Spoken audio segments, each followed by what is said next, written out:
The most important study that's been done on nutrition ever is the China study by Dr. Campbell and his researchers. This was a first-rate researcher from Harvard, from Princeton, teamed up with Oxford. He was a completely credible scientist. Some things about the China study that are very important. The first thing is that the results were so radical that the food pyramid was changed to be more scientific. But because meat and dairy were completely minimized in the diet, the meat and dairy industry in the United States lobbied so hard that they actually changed the pyramid, which means science is no longer serving humanity, it's serving corporate interests. That's what it means. Science is serving corporate interests. That is wrong. The meat and dairy today is not the meat and dairy that Grandma and Grandpa ate.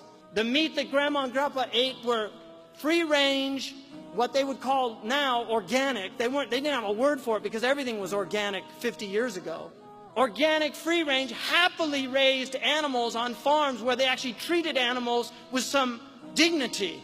Now, and my grandfather had a cattle ranch, so I actually spent my summers on a cattle ranch, and I herded cattle, and I saw my grandfather, the first time I got on a horse, before I got on the horse, he put a pencil in my mouth and yanked it back really hard. And he said, that's what the horse feels when you're using that bit, so don't forget it. That was my first lesson, because that's the way people taught. They had respect for their animals. In the book of Zuhd, one of the Sahaba used to go out and put breadcrumbs on the anthill that was near his house, and one of the tabi'een asked him what he was doing. He said, I don't want them testifying against me on Yawm al-Qiyamah that I didn't fulfill the rights of the neighbor. And this is an anthill.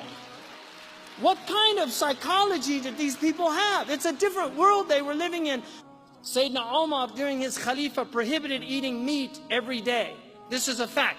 Also, don't think vegetarianism is not from Islam. People say that when they become Muslim and they're vegetarian, they say, oh, you have to stop eating meat. I mean, you have to start eating meat. Your iman's not complete until you eat meat. That's what they say.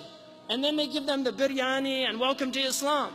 Sayyidina Umar said, إِيَّاكُمْ وَاللَّحْمِ فَإِنَّ لَهُ ضَرَاوَةَ كَضَرَاوَةِ الْخَمْرِ.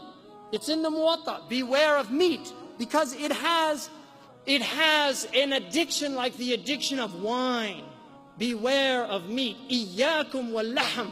Because it has an addiction like the addiction of wine. For example, biologically, you only need to eat meat once a week. Your body does not need meat more than once a week. But we eat meat every single day of the week, and sometimes more than once a day. And we're offended if there's no meat at the table.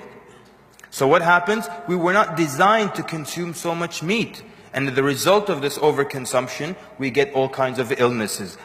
Gout, for example.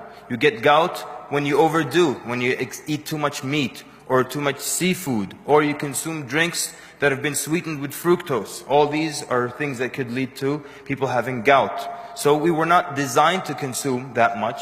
We have Muslims now eating meat 3 times a day, and then they're wondering why they have gout, why they have all these diseases. Seriously, start cutting that out. The other thing, I read a book last year called The Caveman's Diet.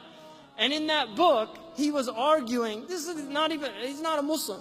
He said everybody should fast at least a month out of the year where they diminish their, this is what he said in his book. He's from LA. Everybody should fast a month out of the year and fast a couple of days in the month. Because he said our bodies are designed to be food deprived. They're designed that way, to be food deprived. Imam Sahar al-Tusturi, one of the conditions when he took on students, one of the conditions he stipulated was they only ate meat once a week. In Maliki fiqh, a rich woman is entitled to meat twice a week. Muslims were semi-vegetarians. The Prophet ﷺ was a semi-vegetarian. He did not eat a lot of meat. This is a fact. You can read it in the seerah. 2 months they would see no smoke came out of his chimney. And they would say, what were you eating? They said, al-aswadain. It's in the Sahih collection. Al-aswadain, water and dates. Dates are one of the most beneficial foods in the world. So this is absolutely imperative that you change your diet.